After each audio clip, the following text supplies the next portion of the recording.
control. Gravity is all that I know. She's over me. She's over me. She comes with her hypnotic dance. She holds me here with only a glance. She's over me. She's over me.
All right, ladies and gentlemen, welcome to the Paranormal Portal Bedtime Stories from Beyond.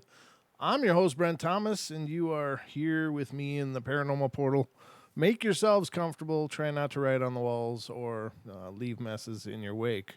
Pick up after yourselves. We do like a clean portal. But welcome to the show, everybody. Excuse me, and a special happy birthday to the Minion. Today he's 4 years old. Aw, it's like, wow.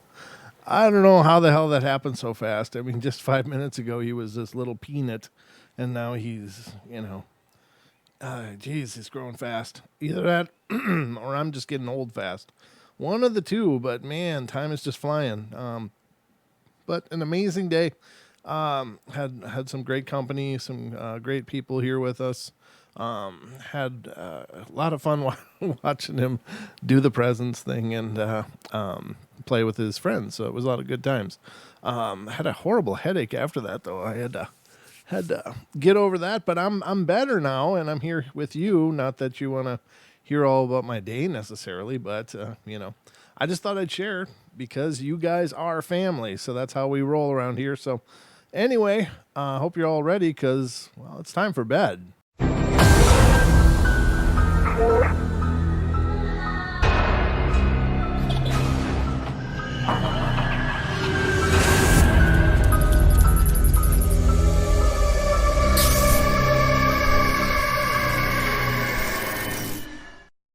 So we are at it, ladies and gentlemen. This is the Paranormal Portal Bedtime Stories from Beyond. I'm your host, Brent Thomas, and we are rolling into the night. That's about as fast a radio voice as I can do. I keep trying, though. I hear some of those people out there talking, and they're just amazingly quick. My tongue and palate are much too slow for that kind of talk. So this is as good as it gets, but I hope you guys are ready for a show, because I'm ready to bring you one. Happy Sunday night. Hope you're enjoying what's left of your weekend. The shards of your weekend, the shrapnel of your weekend lies before you. And yes, tomorrow's Monday, but just think happy thoughts. Think, if we manifest our reality, then just think tomorrow's going to just be an amazing day. And maybe it will be. Maybe it won't, but at least up until that point, you were being real positive about it, even if it sucks. So, I mean, you got that going for you. So right away, I want to wrap up what was left of a list that we were using last night because there was some really good stories. A little change of speed. Most of them are about haunting kind of stuff, but there's other stuff in this list too. I really like these stories and had a lot of fun reading them. Some of them are incredibly brief. Others are a couple paragraphs, but nothing real lengthy. But I wanted to go through those first because it's open on my desktop, and I just hate to leave fractions of good stories laying around. So let's get to this. Basically, these are tales that people encountered that made them question what else is out there. So I thought this was pretty cool because I'm always saying, the one thing the paranormal's taught me is how little we know about what's out there. I mean, there's so much more out there. So this is kind of a cool list of things that made people kind of shake their heads and go, huh? So wet the whistle first and we'll get at it. All right. Excuse me. Me. All right. Let's see what this one says. My family just moved into a new house in the suburbs after living in the city for a few years, and the day we moved in, my parents decided to repaint my sister's room. They shared a room for some time. They were like 11 and 13 years old. Before they settled in completely, we started painting the room, but realized we didn't have enough to finish one wall. My entire family left and went to the local Home Depot to get some more colored paint, and when they came back to the house, there were 2 handprints on my sister's painted wall, which baffled us. No one had entered the house, but there were distinct handprints on the wall, like someone could do on a freshly cemented sidewalk, except these handprints did not look like a normal person's handprints at all. Oh no. They were elongated beyond a normal man's fingers and pointed, also slightly wider hand as well. My parents made me and my 2 sisters put our hands up against the dried handprints on the wall to make sure it wasn't one of us, and as soon as they realized we didn't pull any sort of prank, then they started praying. I'm not going to lie, for a couple of years that house was full of some haunted stuff that I could never explain. And to this day, I explained to friends that what happened in there, and they have never believed me, attributing a young age to maybe seeing or hearing things, but honestly, nothing can explain a bed spontaneously catching fire while not being anywhere near any sort of output or open flame, or the dried handprints on my sister's room, or the horrible noise I heard clear as day with my now deceased dog. Unfortunately, that's the end of that story. It's like, wait, I want to know more. What the hell's going on there? I've been at this a long time, not horribly long, but I've covered thousands of stories, and I can tell you that I've never heard of a bed just spontaneously catching fire. That one sounds really interesting. Not to mention the handprints are extraordinarily creepy. Oh, that's horrible. The next one is, when I was little, my family went to Bodie, California, a ghost town, and at one point we went into a little museum, and in this museum was an area with larger items such as a hearse and a little kid's pull toy that had a string on it. Well, I would go over and just stare at this toy. My dad would bring me over by him, and I'd go right back to this toy, and he finally asked why, and I kept going over there, and I said, the girl is playing with her toy. We eventually went to leave, but our last stop was the cemetery. My mom was taking me around and was reading headstones and was going on about infant mortality rates and how this headstone says this person died 2 weeks old because she's weird. Oh, the mom, I think. The mom is weird. And now, as a 3-year-old who couldn't read yet, this was all going over my head without impact. I get to one headstone and I just lost it, and I'm crying, and I'm not hungry. It's someone died, and I'm heartbroken and crying. My parents are asked what's wrong, and I start saying, I'm never going to see her again. She's gone. And they ask, who's gone? And I replied, the girl that was playing with her toy. We get back to where we were staying, and my mom bought a video about the town, and I watched it with my grandfather. And at the beginning, they show the headstone, and I just started saying, I'm never going to see her again. Come to find out, I had started crying at the headstone of a girl about my age who was accidentally killed by her dad because she walked up behind him, and he caught her with the backswing of a pickaxe. Oh, horrible. She died right around 100 years before I was born. And I was born in June, and she died in August, I think. Oh, that's sad.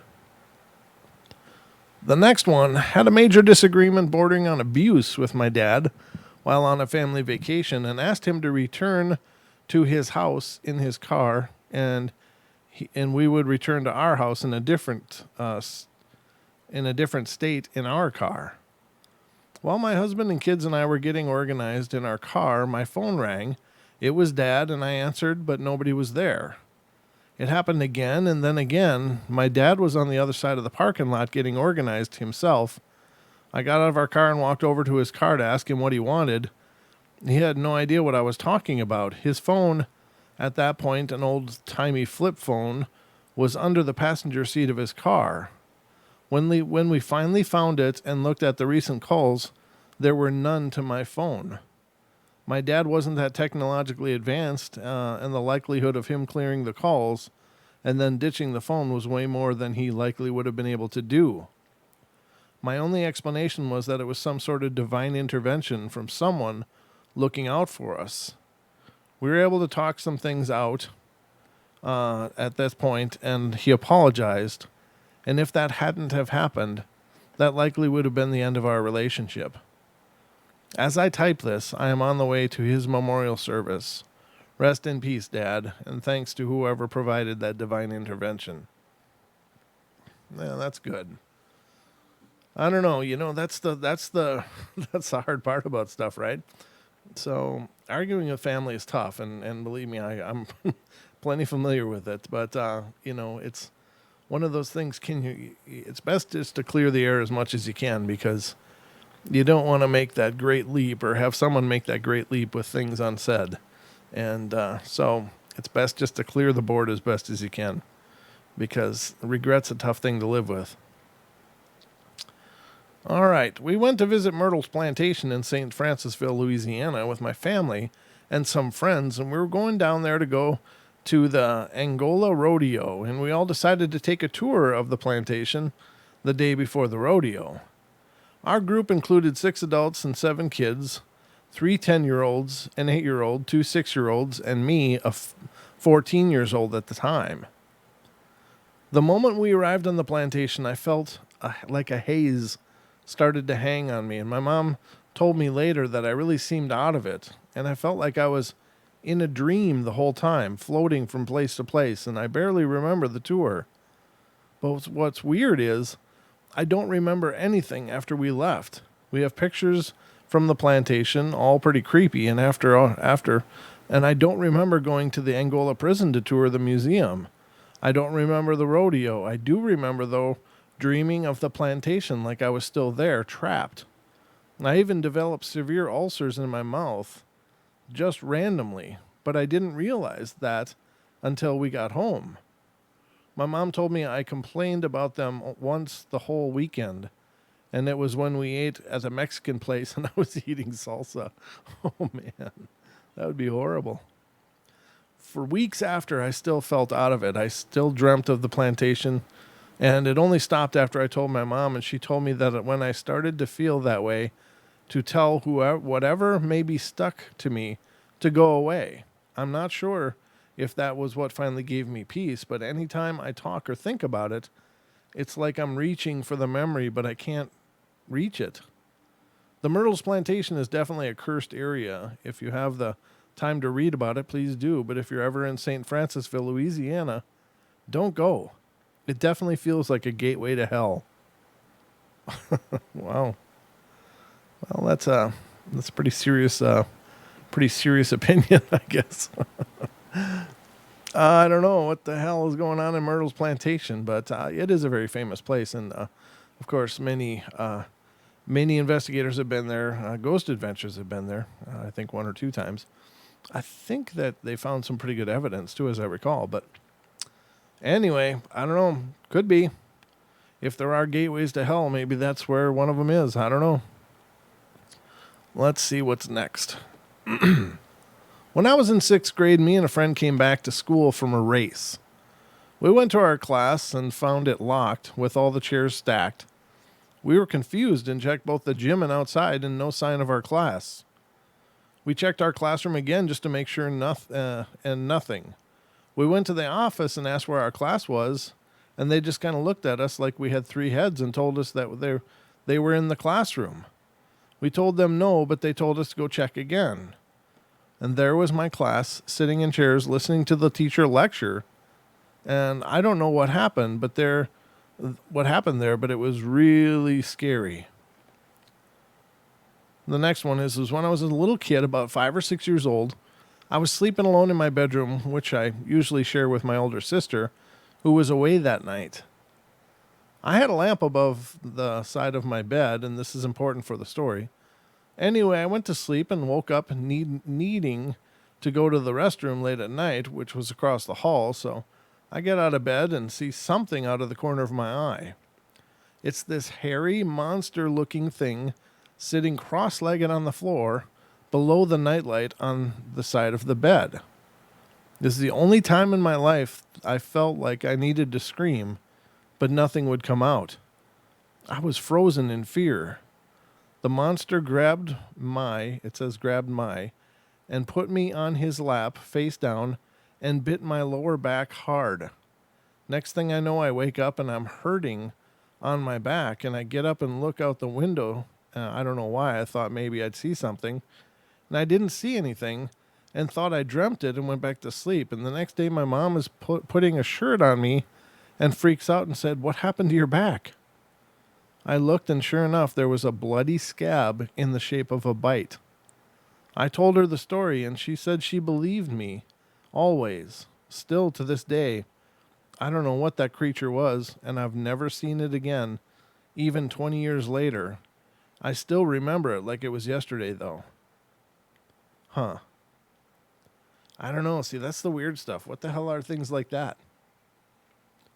I mean, it's not your normal cryptid. Could it be some dark entity? Could it be some form of elemental? Could it be something else? I don't know. Some kind of nature spirits, maybe. I don't know. Those are the kind of things that really make me scratch my head and go, what the hell is out there? You know? And I feel like I got a pretty good hold on it normally, but then stories like that come, and it just defies any kind of understanding that I might have. It defies explanation. It defies reason. But there you have it. So the next one, I'm not spiritual and I'm not aggressive at all. My girlfriend and I were at my mom's doing our laundry, and the washing machine and dryer are down in the basement. We head upstairs after loading everything up and get to the first floor. The stairs enter the first floor into the kitchen, which is connected to the living room by a door frame without a door, and a small half wall that has decorations on it, which you can see over into the living and vice versa to the kitchen. These decorations are always changing, and I think at the time there was a birdhouse, candlesticks, and similar things. And most importantly for this story, some long-legged leg and arm dolls.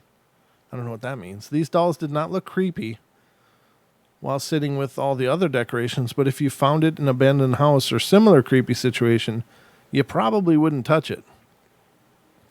We walked into the living room, and I told my girlfriend I needed to grab something from the upstairs room. The staircase to the second floor is small, only 10 steps, and are on the opposite side opposite side of the half wall of the kitchen, so right next to the decorations. I head up and grab whatever it was I was getting and start heading back to the stairs. When I get to the top of the stairs and look down, I see my girlfriend with her eyes wide open. Her mouth was slightly open in shock and awe, and her skin was pale as if she was dying. She didn't make a noise at all. I'm moving down the stairs now semi-quickly, asking what's wrong and what she is seeing with no answer from her, and before I know it, I'm at the bottom of the steps with my hand on her throat. I was stunned. I immediately pulled my hand away when I noticed it was not like a death grip, but holding on. I would never harm her or anyone, especially in that type of situation, or really any situation.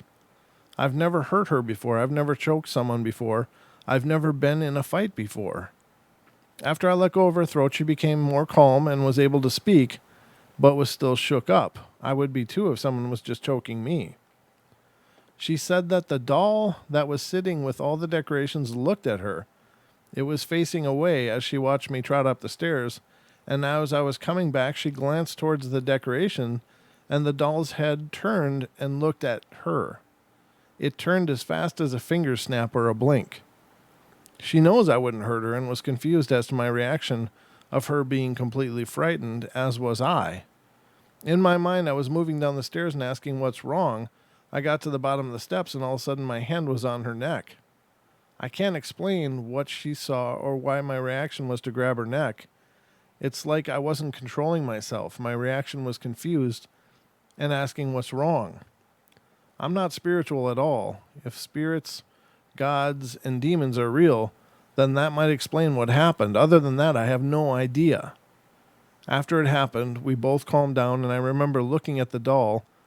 It was looking back at me, and it felt evil, even sinister. Yeah, I imagine I'd have the same opinion, too. All right. Creepy story. Oh, hey, Jerry. Good to see you. Good to see you wandered in. That's the wandering you can do right now. Hello, Sarah. Good to see you. I just see you came in. About time. About time. That's all I'm saying. Lots of people in here tonight. Great to see you all. Thank you so much for being here. Pam, Duke, MCAT, Jerry, Deb, Isaac, Spirit Box Paranormal. Good to see you. I better go to the whole list since I started it and see who's here. Sherry's here. Good to see you, Sherry.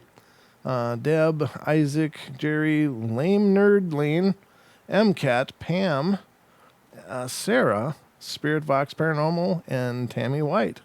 Great to see you guys. Thank you so much for coming in. If that's not complete, I'm sorry. It's the bestest list that I have. I think Don figured out some way to refresh it and make it more accurate, but I don't really recall how he said to do that. So if I missed your name, I'm absolutely sorry, but I'm reading what I can see. So, Gemini, good to see you. Good to see you. All right. The next one. When I was a kid, I had lots and lots of plushies. One of them was a talking Ernie from Sesame Street. Hey, you Bert. And that wasn't functioning properly. You had to absolutely hang it on a table for it to say, I feel great. Our old house in my home country was housed with spirits, but not bad ones, or at least that's what my parents said. I never witnessed anything or felt anything until this one time. When I was 8, I overheard my parents saying something along the lines that my Ernie plushie spoke every time they talked about my grandma.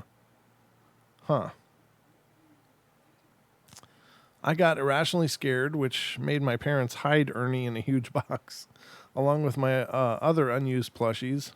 One time when I was playing hide and seek, I was hiding with my childhood friend, Jay, in our spare room where the box of plushies was. While we were hiding, I figured might as well tell him the story about about the haunted Ernie and my just recently passed grandma. And in the middle of the story, we heard Ernie say, I feel great. That's horrible. In the box on top of the shelf. There's no way it was moved, and even if it was somehow moved by gravity, you need to bang Ernie on the table to make it talk. We screamed and ran outside. Yeah, that's kind of stuff that'll make you a believer. Next one. I basically lived at my best friend's house in high school, and if I wasn't at his place, he was at my place. He called me one Saturday morning after I had just left from spending the night, thinking I had pranked him. He and his dad went up to the attic to get Christmas decorations down and found a nest of blankets and food wrappers and clothes that they didn't recognize. Ooh, creepy. I had not played a prank, and the only attic entrance was from inside the house. That's really creepy. So was somebody sneaking through their house? Yikes. Next one is we buy packs of timber from overseas. While removing some of the timber, I found a mosquito that had been squashed in between pieces of A Vietnamese bloke who is a Buddhist picks it up, breathes on it for a little while, and the damn thing came back to life. Trippiest thing I've ever seen, and all I know is that timber sat on a ship for 6 months before getting to Australia. Wow, that's pretty powerful. So, can Buddhists perform resurrections? Maybe so. I don't know. I was leaving out of town for the week, and I was going to do some last-minute packing the night before. My brother was going to stop by to pick up the key for the house, and, well, you know how you know all of the sounds in your house? Well, it sounded like someone was coming in my house, and I thought it must be my brother, so went to check, and nobody's there. Also, there was a couple of kitchen drawers open, and the door leading from my kitchen to the garage was wide open. That's the end of the story. So, I don't know. Does that mean paranormal? Not really. It means maybe somebody just wandered into your house and grabbed a knife or something, which is more creepy, I think, than just a haunting.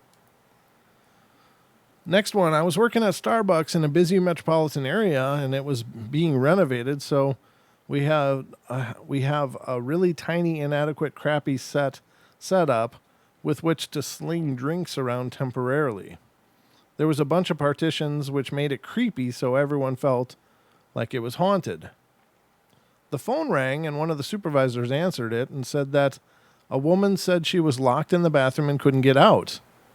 That actually has happened in the store before, so I went and checked, and both bathrooms were empty. Whenever we tried to *69 the phone number, we kept getting a disconnected error.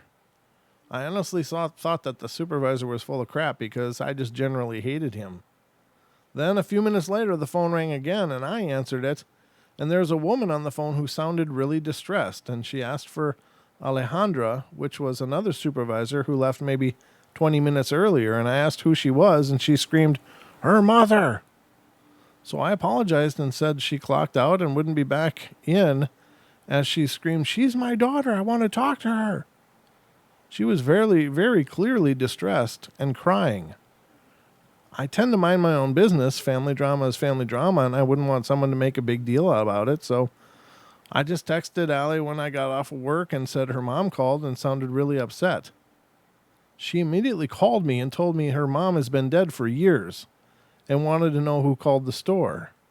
She was really pissed that someone would do that, but I was creeped out, especially because someone had died in one of the bathrooms a few years earlier, was doing drugs, and overdosed in the Starbucks bathroom.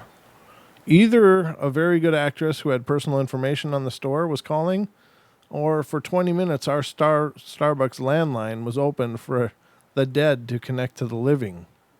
I get creeped out just talking about it.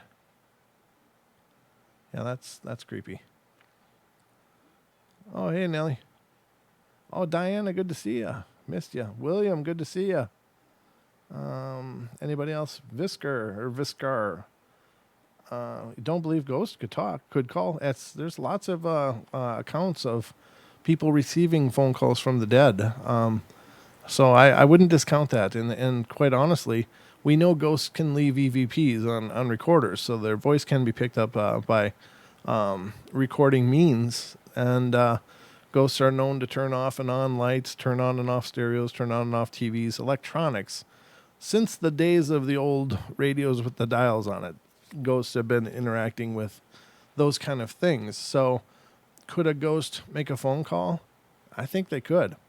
I think it falls exactly in line with what they're capable of doing and what's been reported for generations. So I know it sounds really out there, but it's just another piece of electronics. And if they can affect one piece, why couldn't they affect another? So I don't know. Just bear that in mind as you're coming to your own conclusions. But I'm not telling you what to believe, but that's my opinion. All right. I visited St. Augustine when I was about 9 years old with my family and some friends. And while we were there, we went to the Castillo de San Marcos, a Spanish fort built in the late 1600s. In the fort, there is a corner room with no windows called the Black Room. It was used to store weapons, but was walled up for a few hundred years, and when they opened it up again, they found human skeletons in the room, meaning they had been walled up alive. Well, horrible. So I was alone in this part of the fort with my mom, and as she was reading the description of the room, I was crouching down and looking into the room. There was a small arch to get into it, and there was clearly no one else in the room, and as I said before, no windows. And suddenly felt a powerful burst of wind come shooting out of the room and go right through me. I'm not exaggerating. It felt like it went inside one part of my body and came out the other. I ran from one side of the fort to the other in about 30 seconds. I probably would have set a world record if someone had been timing me. I was really scared. Anyway, a bit after, we went into the room with a big group of people, and nothing scary happened. Years later, I was watching the Travel Channel around Halloween time, and there had been a documentary about Halloween attractions around the world. After that was done, Ghost Adventures came on. I usually don't watch shows like that because I've never found them very interesting, but this episode was about the Castillo de San Marcos. Marcos. So I decided to watch it, and in the episode, they got into the same room, and while in the room, the host stops talking mid-sentence and says, "Oh my God, I've just felt like a burst of wind go through me." Needless to say, I had goosebumps all over after seeing that on TV. I still get goosebumps while talking about it. I get it if you don't believe me, because I probably wouldn't believe it if it hadn't happened to me, but that was the creepiest thing that has happened to me that I can't explain. Wow, very hardcore. Very hardcore, ladies and gentlemen. And you heard it here on the Paranormal Portal. Next one. Stopped for the night at a motel in the middle of Pennsylvania, but was absolutely too tired to actually care how shady the place felt. And it was still a chain hotel, but you had to drive through a long unlit road to get to the entrance. And I'm in the bathroom hand washing a t-shirt and felt a coldness up my back. I ignored it at first, but then felt weird and was creeped out by then, and I bounced out of the bathroom to calm down, and I finally see it. Blood on my wall. Wasn't much, but it was there. Dried. And my boyfriend had the idea to push a chair up against the doorknob so we'd sleep knowing that we'd be a bit safer. And it must have been 3 or 4 a.m. when we woke up to someone trying to open our door. It wasn't even like a drunk person stumbling across looking for his room. It was quiet or stealthy, attempting to break in. Whoever it was tried and couldn't get in and left us alone. There wasn't much sleeping the rest of the night. It's like F that motel. Oh, yeah, when we went down to Boise, we had to stay in this, normally they're not bad. I've stayed in them before, I'm pretty sure. But man, this hotel motel thing was terrible. It was just really not a very nice place. But there was a lot of things going on in Boise that weekend, so we had to get what we could get just to get done what we had to get done. So the next one, I went to my backyard to take my dog out to the bathroom one night over the summer, and I also had to pee, so I went over by a tree to relieve myself. Now, while I was peeing, I heard someone whistle. I thought it was just my imagination or the neighbors, but they whistled again, and I realized they were standing behind my pig pen, which is about 3 feet tall, in some bushes. I froze in fear for about 10 seconds until I yelled for my dog and ran inside. I told my dad, the only other person home, so he went outside with a gun and a flashlight, but they were gone. The next day I went out there and I noticed the bushes' limbs were pushed back and like broken off in some places right where they were standing. I still have no idea who it was, but it scared the hell out of me. You could have been watched by a squatch. Yeah, that doesn't surprise me at all. All right, the next one. I went camping with 2 friends a few years ago, and we went pretty far away from civilization. The nearest town had a population of 30 people and was an hour away from the lake we were at. It was cool. I usually try to get away while camping, but this was the most extreme to date, and you could feel it. During the 3 of us were sleeping in the tent when I woke up to the noise of something brushing against the tent.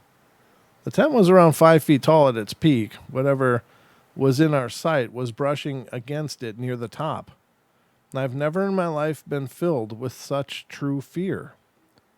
I've camped a lot and have had run-ins with bears and other animals and have been scared before, but this feeling was different. There was something extra unnerving about this. I stayed laying there completely still with my heart beating out of my chest, as whatever this was kept methodically brushing against the tent. It wasn't making much other noise other than going back and forth on the tent.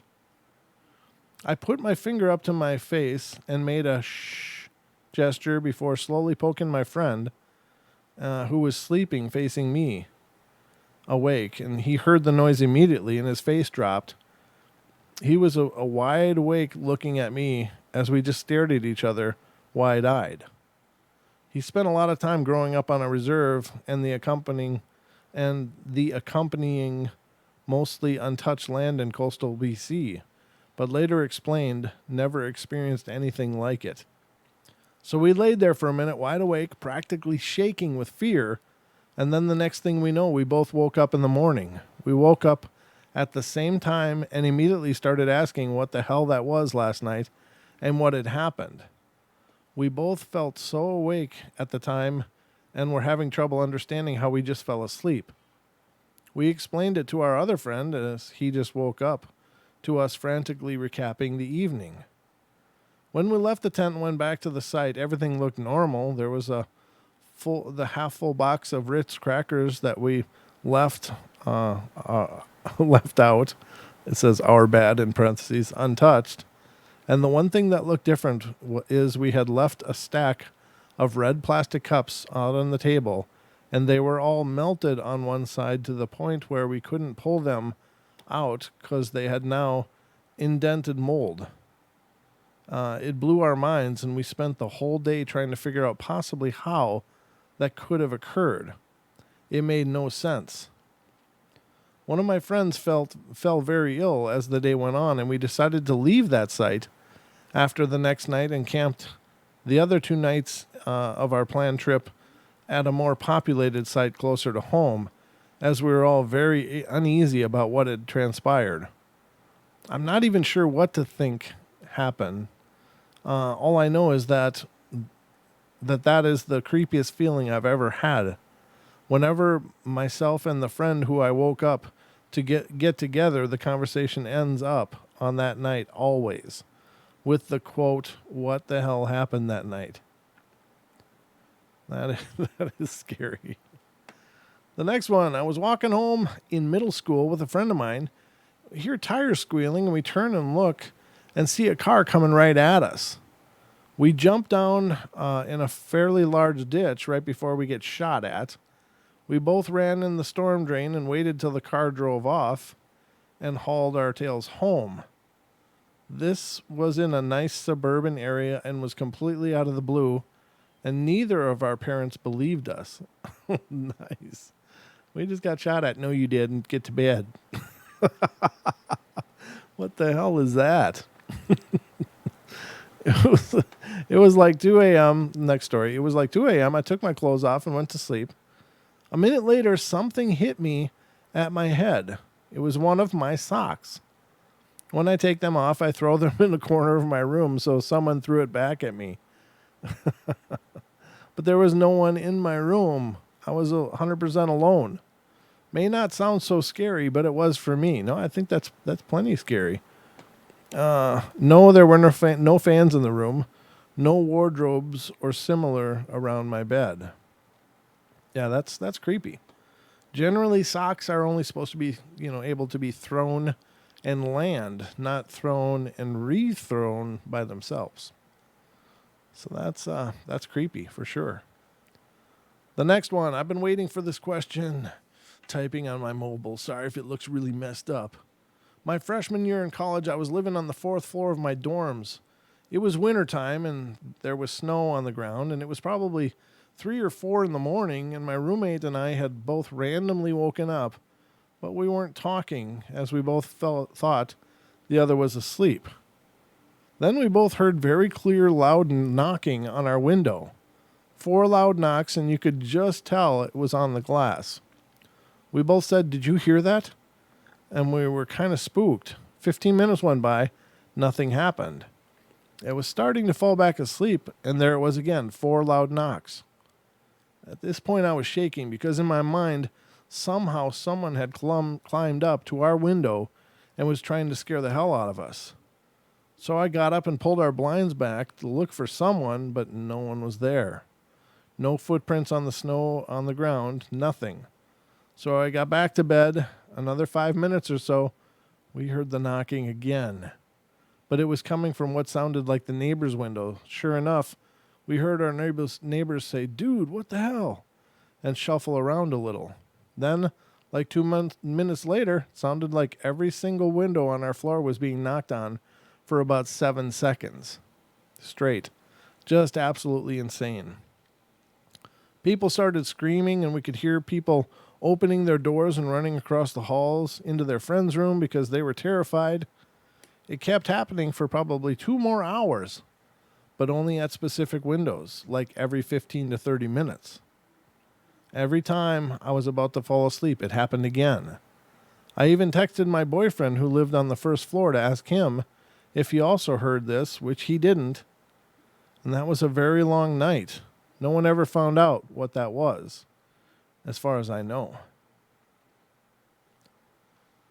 That's again, is that a haunting kind of thing then? If it's able to rap on multiple windows at one time, or is it something else? I don't know. Next story. I think I shared this story before, but when I was around 9 or 10 years old, my family had a big family reunion at my great aunt's house, a giant Victorian era mansion with a huge backyard. And I remember there was nobody there my age, with all the adults became eventually drunk.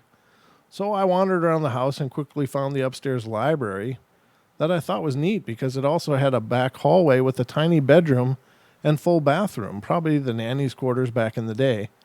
And I remember I was sitting in the library rug and I think playing with a black and gold check printing machine when a kid in the hallway suddenly said, "You're not supposed to play with guns, Bill." I wasn't playing with guns and my name wasn't Bill.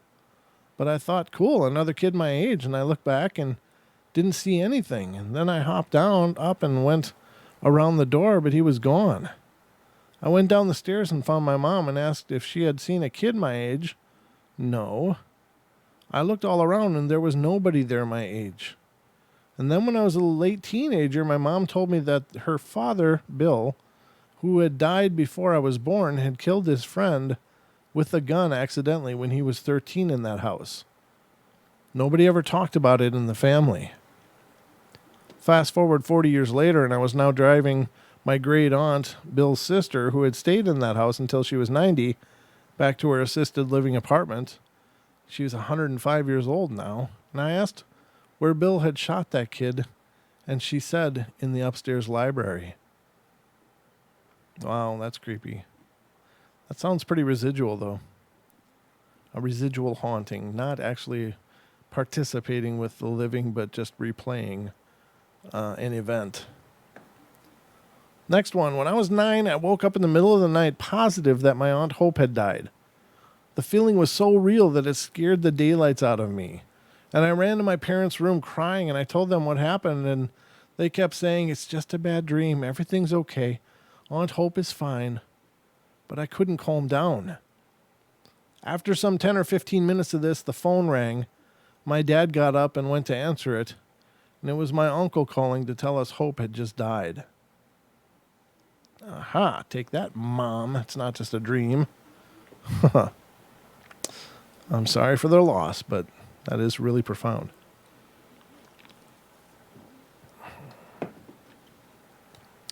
All right, next one. Only a couple more to go on this list. I got a very creepy phone call once.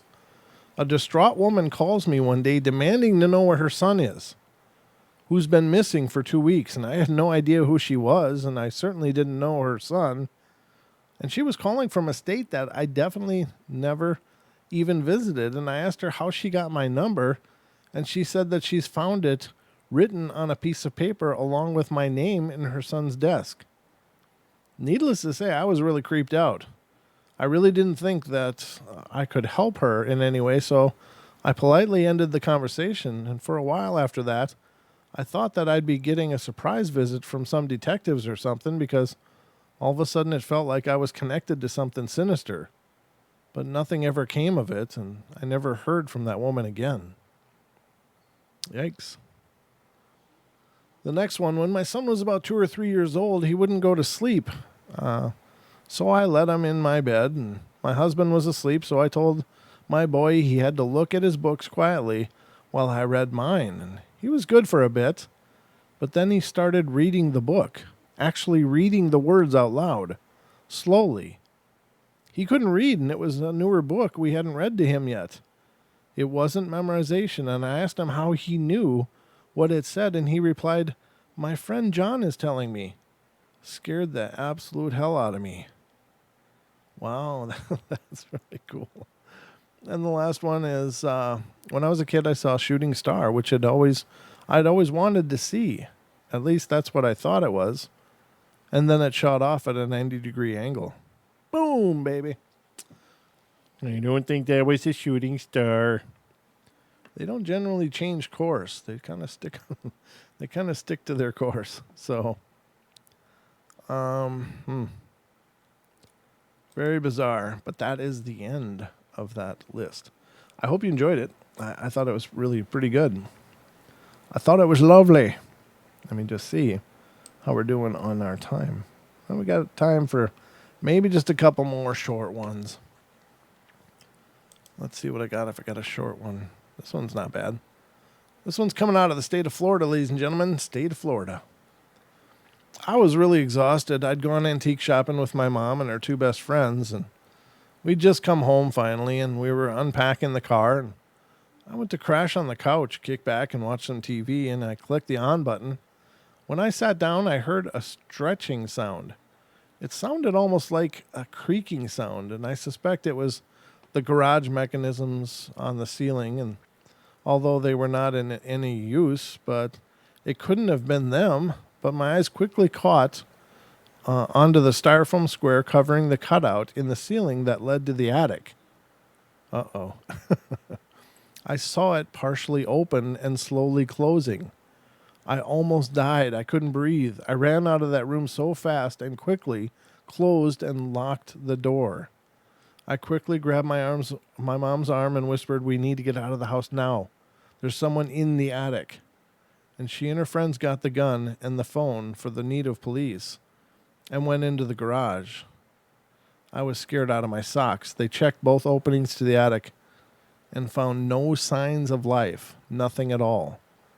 My mom's friend, Heather, suggested it was the pressure from the door when we opened it, but it was never closed. The front door had been closed, but I opened it long before the attic opening had opened, and it made a weird creaking noise that only stopped when I found its source by just looking at it. This happened a few times again not long after. On a side note, I have heard this creaking sound before in my bedroom. I was sleeping and woke to hear a buzzing sound. I thought it was the fan, then I thought it was the modem, but I slowly traced the sound to coming from behind my small cushioned chair in the corner and ran out of the room and slept somewhere else. So again, please explain. Thanks. Now that's horrible. That's horribly creepy. I don't know. I have no answers for that one, ladies and gentlemen. That's just weird. This one's coming out of Arizona. And it's probably the last one I'm going to read tonight. It's a medium-length story, but it sounds like a good one. I think this one might be a good one to end with. It's coming out of Arizona. At first, I would hear voices. 3 female, 1 male. They came at me like a windstorm with phrases of confusion and constantly telling me that I'd be better off dead because I was a worthless human being. Ignoring them was hard. The male, who calls himself Rob, a tall man with a very assertive voice, started getting louder and would bug me all night. I could feel him touch my legs, and he'd whisper mean things in my ear. I started sleeping with headphones. One night, he just got on my face, and I could feel his eyelashes against my cheek. He was so mean. He told me if I didn't obey his direct orders, he would kill me. I still never listened, so he hurt me really bad and often. He started off by slapping me, but I could feel it only from the inside, as well as a strong punch in my gut. Imagine a painful squeeze inside your body. My stomach and heart, red and green lights would pick my legs all over. Everyone kept telling me that it's not possible, until they saw my pictures and videotape. Since then, my family, friends, and pastor have been more supportive, and it seems like they're fading faster and faster. I know in my heart I will spend eternity in paradise no matter how much torment and suffering I maybe have here on earth, and they are not. I can see them, talk to them, touch them, and feel them. They are very powerful, and they are extremely smart.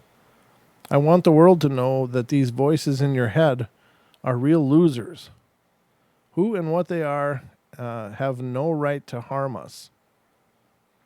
Sometimes I don't think they're going to let me live to see morning, and other times they leave me alone for such a long period of time that I even forget they were ever in my life.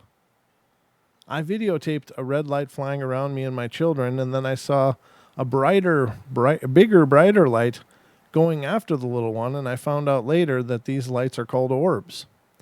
And I've seen bad orbs with skull faces and big bright angel orb. A few months later after that, I saw an angel's face briefly peek around the corner. It was of a young man whose image was like someone made his perfect face made of pale green cotton candy, and he sang with others. The music was unreal, beautiful beyond belief, that actually made me feel good and peaceful. It's a thrill like no other on this planet. I mean, shadow voices call themselves supreme beings. People like you and me with supreme powers. That would be a great fear of mine, why this Rob shadow punishes me and is jealous, hates me to date. Several times he has appeared to me in the image of an ex-boyfriend, DM, who tried to hurt me really bad about 18 years ago. Could there be a connection? I don't want them to hurt my children or loved ones or anyone else out there going through the same thing. I just want to know, are there more people out there like me? What can we do to help each other fight back? Now, this is interesting. They do give a link. I don't know. Oh, well, that's the problem. They did have a picture site linked, but unfortunately this story is from 2008, and apparently the site that they used, which was, well, I guess one that they owned, it was Shadow Voices Are Violent, blogspot.com, but there is no such site. So, I don't know. Very wild, very weird. Hit the floor. Sarah Snyder, hit the floor. I'm just saying. Let me just look. I think that about does it for us tonight, ladies and gentlemen. I don't know. I hope you guys enjoyed this. Did you have fun? Did you have fun? Did you? What was your favorite story? You have to let me know in the comments. Just like everybody on YouTube. So what'd you think of that? You guys agree with that or no? Let me know in the comments. Don't forget to subscribe and like and hit that bell. Sorry. That was my YouTube voice. I don't know. I hope you guys had a good time. Love you too. Good to see you, Sarah. But I've had a good time. I had a lot of fun reading it to you. It's always a pleasure. Again, if you have a story of your very own that you'd like me to share on the show, I would be absolutely honored. You can do that by emailing it to paranormalportalradio@gmail.com. I would be happy and thrilled to read it here on the show and on the podcast as well. We've had a bunch of great stories lately sent in. They've been a lot of fun to share. Again, the podcast will see all of these stories eventually, but I've got a back catalog I'm working through making podcasts about listener stories. And so I haven't gotten to the newer ones yet, but we will definitely get those on the podcast as well in the future at some point. But tomorrow's podcast is up, and it was an interview with our good friend Dan Pruitt. And if you followed some of the shows that Dan's appeared on, some of the information is a repeat, but I asked him to retell a lot of stories because the podcast audience is not just a duplication of our YouTube audience. There's quite a few new people out there hearing us on the podcast, so I wanted him to tell his stories about Bobby Mackey's and things like that. I thought were just amazing, and some of his scariest stories he shared as well. If you don't remember Dan's appearance on the show here on YouTube, then check out the podcast tomorrow, and you can download that wherever you find your podcasts, whether it's Pandora, iHeart, iTunes, Spotify. There's just so many of them. I don't know. There's a lot of places that have podcasts that I've never heard of personally. But, yeah, check it out. And don't forget to support Sasquatch Chronicles. Mr. Wes Germer is always putting out new episodes. And the Confessionals podcast with Tony Merkel, they do a great job. Tony's a great guy. He's called in a few times to the show. And we did a roundtable discussion, Wes and I and Tony and Don, that you can find on our podcast list if you find us on Restream, or no, Restream, Revolver podcast. I tell you, it's been a long day, so you have to forgive me for having mental lapses. But also check out our good friend Duke Sullivan's World Bigfoot Radio here on YouTube. He's always pumping out new episodes. Does a great job. A lot of fun to listen to. And he's just good at what he does. So anyway, guys, we love you all. Be good, be kind. Oh, Duke says he's got a new show up. A new episode is up on World Bigfoot Radio right now. So go check it out. And just search in YouTube for World Bigfoot Radio or for Brian Sullivan, which is Duke's name. But Duke just sounds so much cooler. No offense. No offense, Duke, but Duke is just cool. That's just a tough name. So anyway, we love you all. Be good, be kind, be nice. Take care of each other. Help each other out.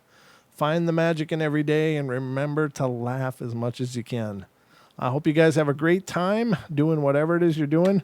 And I'll be back tomorrow with more of the bedtime stories. So listen to the podcast tomorrow, and I'll be waiting for you here tomorrow night for the bedtime stories.